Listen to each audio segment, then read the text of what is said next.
Brendan Smith. You mentioned earlier that there would be substantial funding made available for the Platforms for Growth Investment Programme. It's very welcome, and I sincerely hope that Fáilte Éireann, in assessing the applications, can give particular consideration to areas where there had been underinvestment in the past, due to no fault of those areas, but where you and I come from, we suffered because of the Troubles, we suffered for historic reasons, and we were slower getting development and tourism amenities put in place than other parts of the country. Thankfully, we're catching up, but we need further investment to drive and create more tourist attractions and develop further our tourism product and create additional employment. Thank you, Cahirsig. Thank you, Deputy. To date, there have been 2 calls for applications under the Platforms for Growth Fáilte Éireann strategic platform-based approach to large-scale investment in tourism product, as referred to in the question you submitted, which targets investment in line with specific platforms. Under this overall programme, Fáilte Ireland aims to invest up to €150 million between 2019 and 2022 in developing major new visitor attractions of scale and greatly enhancing existing attractions. Fáilte Ireland's first call for applications under this programme in 2019 focused on heritage and cultural attractions and invited proposals for large-scale projects of €2.5 million upwards. As I said earlier, I am informed that Fáilte Ireland is currently evaluating applications that made it through to stage 3 of the 5-stage overall assessment process, and that decisions are due by the end of May. And as we discussed earlier, Deputy, the projects that have been successfully past stage 3 will then move into the development phase. Fáilte Ireland cannot provide any indicative funding figures for Platforms of Growth 1 allocations until the evaluation process has been completed. The results of a second targeted call for local authorities to develop activity facility centres at waterside locations across Ireland were announced on the 15th of April. The €19 million investment announced for this platform will be used to develop world-class facility centres at 22 locations across the country where water-based activities are a key visitor attraction. Each centre will provide hot showers, change and toilet facilities, secure storage, induction spaces, equipment washdown and orientation points. With specific regard to Exchequer funding allocations, Fáilte Ireland's overall Exchequer capital allocation this year for tourism product development is €32.8 million, and allocations for subsequent years will be the subject of the annual estimates discussions with the Minister for Public Expenditure and Reform. Okay, if the Deputy can keep to time, I'm hoping to get 2 more questions. Thanks very much. Minister, thank you for your reply, and I very much welcome the fact that there will be €150 million in that particular programme over the next few short years. Minister, our tourism product is sold on an all-Ireland basis, quite rightly, and we wanted to develop the tourism product on an all-Ireland basis and more cross-border tourism products as well.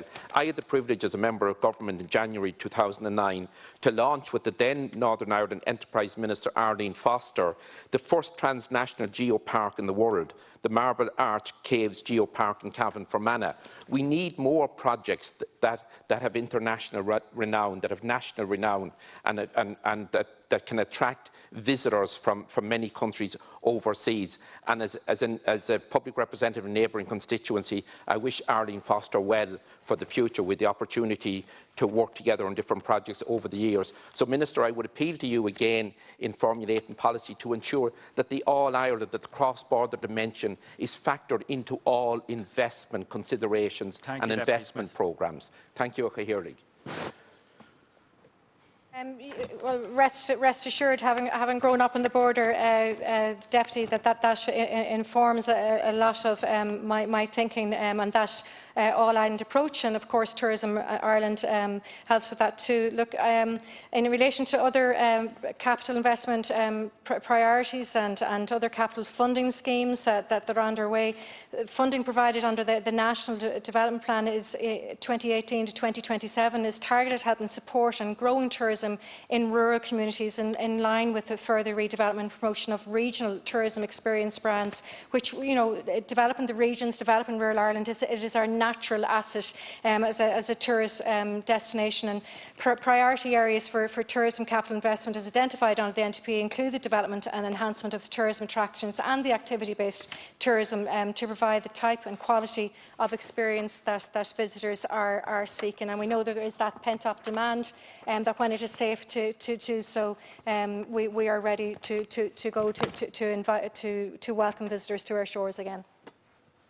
Thank you, Minister. Recently, I had the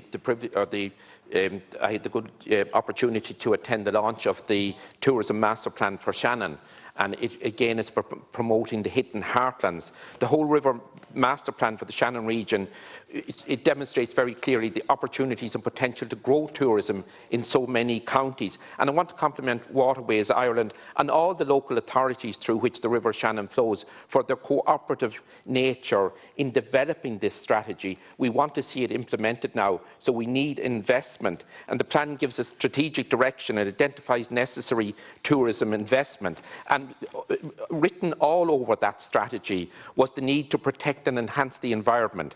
And that's a central part of the strategy. And also, you can protect and enhance the environment and have that positive impact on the economy and provide employment opportunities through so many rural parts of our country. Thank you, Cahirley. Absolutely, Deputy. Written all through that strategy was the protection of the environment, the sustainability, and that is the way forward as we emerge from COVID. There is a huge opportunity here to tap into that natural beauty that we have, protecting our environment and promoting joined-up thinking when it comes to our tourism. So we tap into local attractions, to our cycling routes, our walking routes, local food products, and that is good for our rural regions, for rural communities, and for employment and having thriving rural communities. So it's a very, it makes sense. It's that joined-up thinking in a sustainable tourism, sustainability in tourism, as you said, is an example of that in that strategy, and that's what we're aiming for. Thank you.